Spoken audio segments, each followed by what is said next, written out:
In Monday's episode this week, we talked about this idea of fidelity versus rigidity. And today we're just going to share some examples from districts that we support, conversations we've had in the last week where this big idea emerged.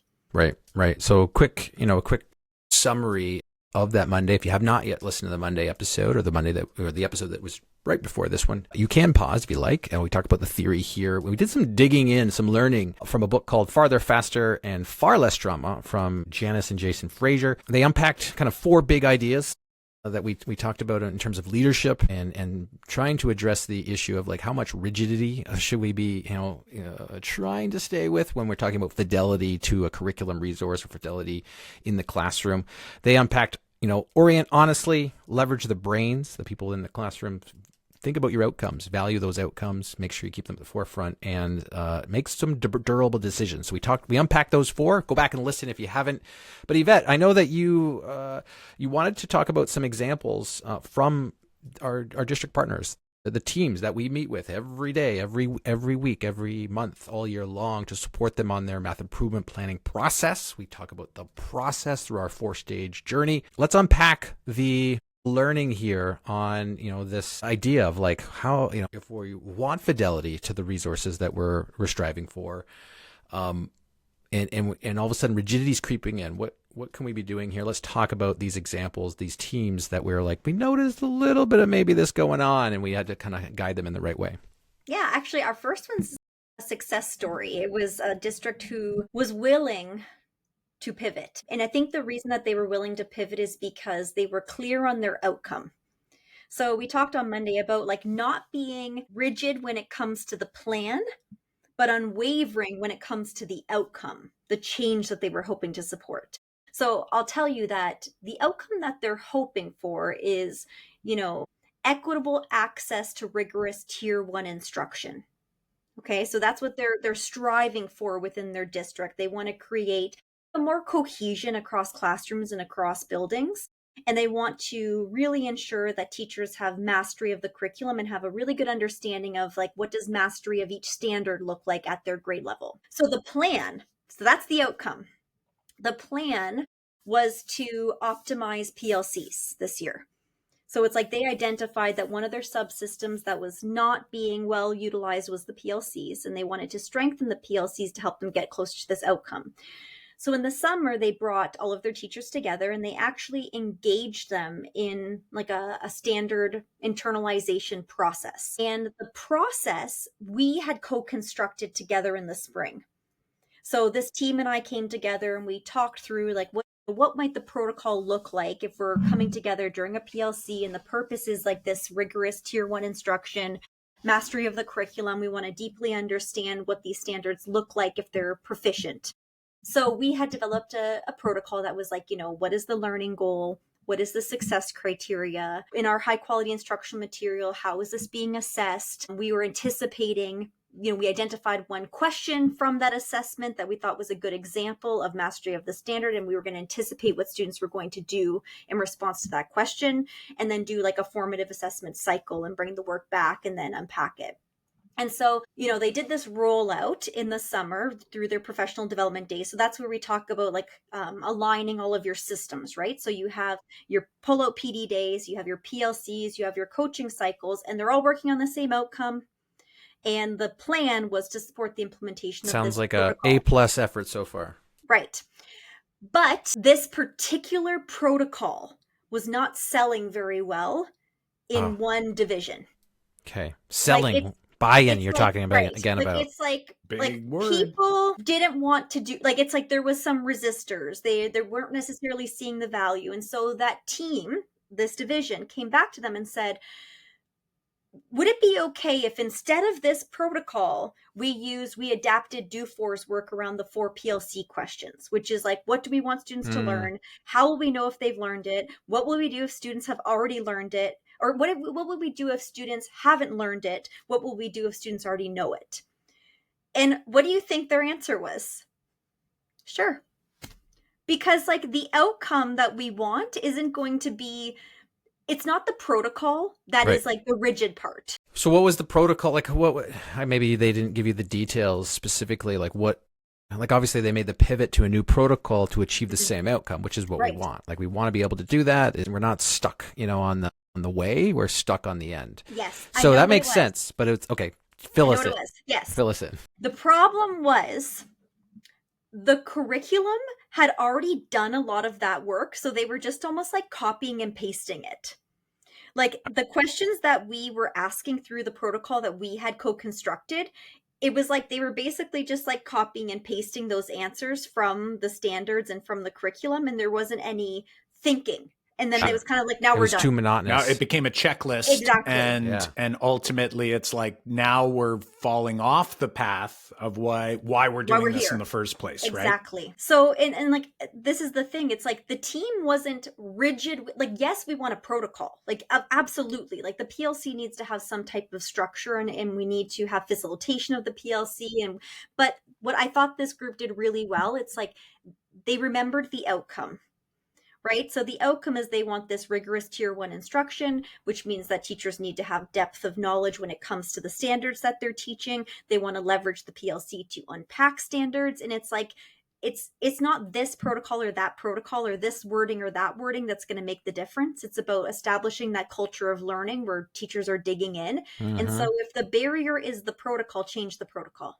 And they I could like only, it. and so if you think back to some of the recommendations from our Monday episode, one of the big ideas we talked about was valuing the outcome over the process, and making sure that, and it sounds like you're saying this is a success. This team did that.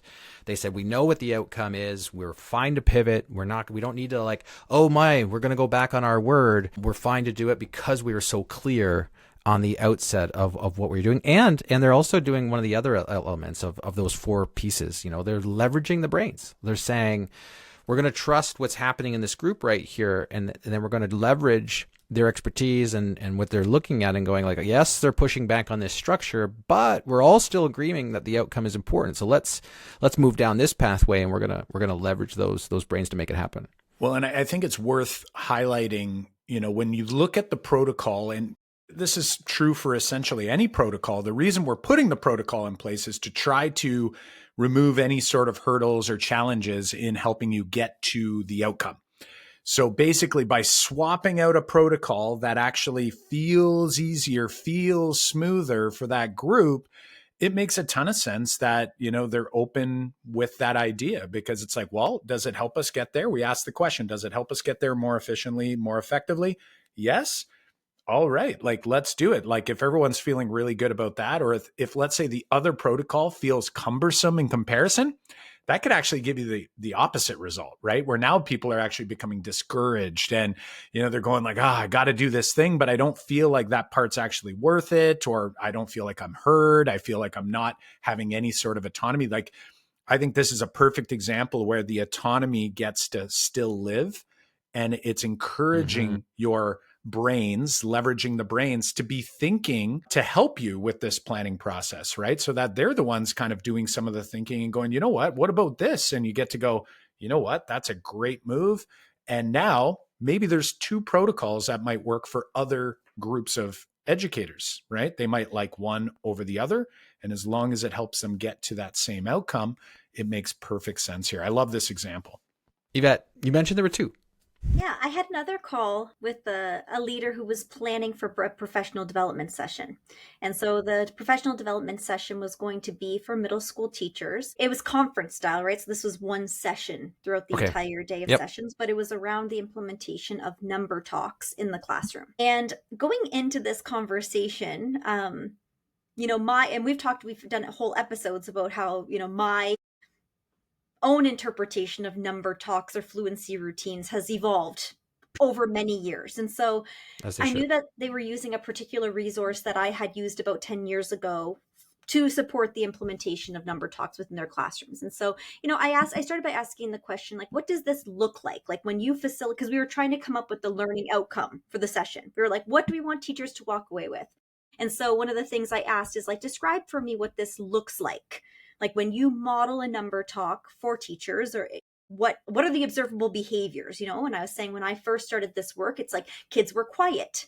Nobody was talking until I called on the one student who put their hand up. They had nothing in their hands. There was no way for them to model their thinking and all these things. And so as our conversation went on, we started to have a debate about what a number talk does look like. And I think that I wanted to be super clear with this leader and with our listeners today. I don't think there's one way to facilitate a number talk. Like, I think there are different ways for different people, for different students, and there can also still be a baseline and some cohesion that exists.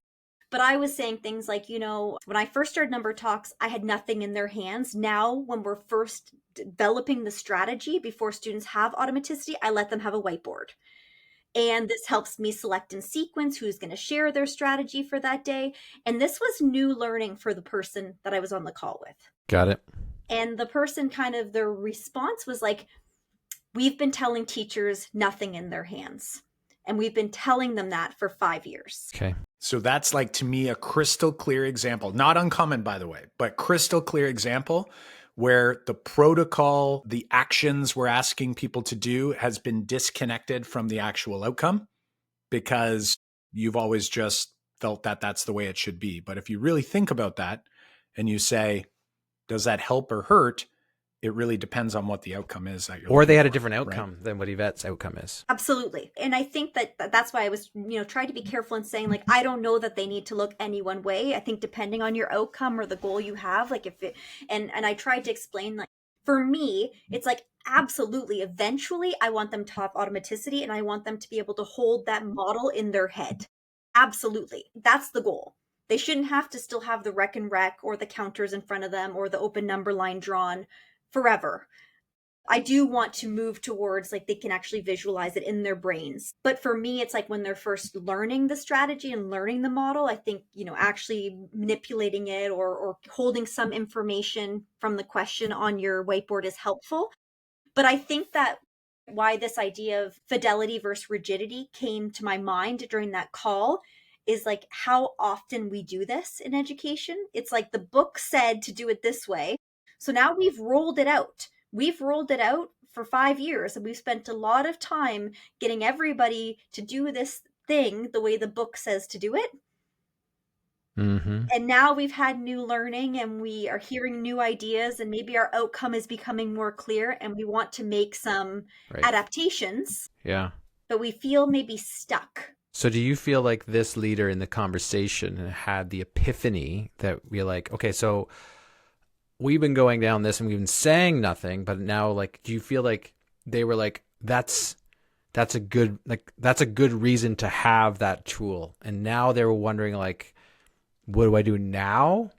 Like, is that, because one way you'd be like, well, I still disagree that, like they could have held their stance, like, so it sounds like they were convinced the way that you've evolved, that they were like, okay, that makes sense. So you're right. We've been doing that for 5 years. And now I need to, like, go back on my word. I think they were certainly, they're a learner and they want what's best for kids. And of course, like, they're open to hearing. And I think I was, trying to be cautious, and I am on this episode as well. Like, this is my way that's worked for me. It doesn't mean that it's the only way. For sure. It's just my own learning journey and how I would approach this. For sure. Like, I think the person was saying that makes a lot of sense. And they said, and I shared that, like, the work that I'd done had been around Kathy Fosno's work, and I'd implemented mini lessons for many years, and that's a tool, and they weren't familiar with that resource.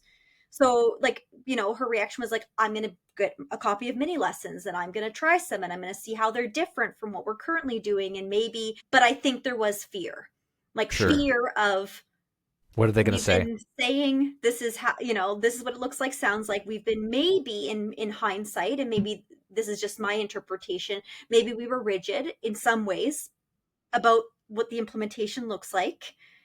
And man, what's the pushback going to be when I come back? Yeah, this is that idea, we talk about the beliefs loosely held, and I think it's hard because when you are rigid, the more rigid you are, the more you almost feel like you have to go to war and battle to defend why you might have done it, in the first place, right? Because now it's starting to make it seem like, oh, maybe I didn't know what I was doing or something like that. Whereas I think this whole discussion hopefully gets, especially those that are trying to help districts and schools move towards certain certain goals, a vision, and through different protocols that we might use, is we have to just be cautious on how firm we are with some of these pieces, because you might maybe learn something new at some point that maybe you didn't recognize earlier, right? So you had best intentions, and maybe there's a plan to shift, over time. And I think we have to be very aware of that sometimes the harder we dig in, the harder it is to get out of that hole. And that can put you in a really tough spot as well. What do they do now? That's a great question. And that's why I needed to do some learning myself. I was like, how do I support a leader who's found themselves in this situation? And I think it does go back to, and we've said it again, like, we just need to be clear on the outcome, right? And if the outcome is, we want to build student strategic competence, we want them to have strategies and models that they can leverage as tools for thinking to increase their efficiency, flexibility, and accuracy when working with all 4 operators, if that's the goal. And a teacher does want to adapt and use whiteboards because they're like, it's, my students can then hold the information easier. They can see it more visually. They're interacting with the model so that they can own that model. I think what we have to do is be okay and allow that adaptation or innovation to happen. Totally. And allow ourselves as well, like, be okay that, like, we are also in an iteration of the implementation of fluency routines. And that means refinement, that means reflection, that means opportunities for. And I think those can be the talking points to go when I do have to go back and let's say I have to run in my professional development session, and when a teacher all of a sudden says, but wait, you've been telling me this for 5 years to not do that. Now you're saying it's okay. Those are the talking points to bring forward. For sure. I'm loosely holding these strong beliefs. I'm celebrating adaptation. I'm making sure that we're, working on iteration, and it's all for a better learning because we're anchoring to the why, which are those 4 recommendations we talked about in the previous episode of what we can do as leaders, even after the fact. So I find myself in this position, I can have the talking points to be able to move forward, into this tough discussion or this tough situation that you may find yourself in, but also know this is the way I'm going to lead from now on in the work that we do. So if you are, again, those guiding principles specifically are anchor to the why. Like, what are we trying to do? Make sure that we're sticking to our outcomes. We talk about that in the work that we do. It's one of the important stages of establishing our vision, our objectives, our key results. What are we really trying to achieve? What do we want those outcomes to look like by year end, by 6 months in? Be clear on what you're trying to do. Anchor the work you're doing to those outcomes, those expectations.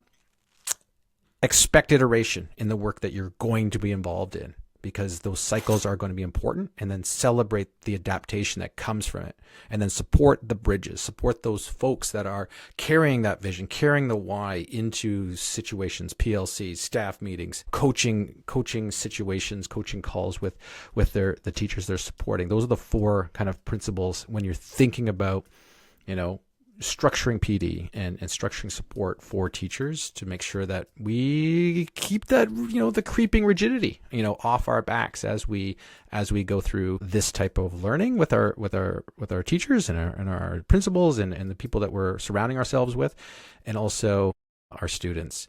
If you're looking for guidance, on your vision, your outcomes, your key results, the work that you want to be doing, you're not sure exactly if you're planning to go down and hit those results by the end of the year, then consider hopping on a call with us. We could talk about our 4-stage process that we help our teams go through so that they can get to the end of the year and say, hey, these are the things we did, and here's exactly how we achieved those goals. And here's the evidence that I have to make it happen, to make it all happen. So we do that every day. Hop on that call, head on over to makemathmoments.com/discovery. We'll see you in the next episode.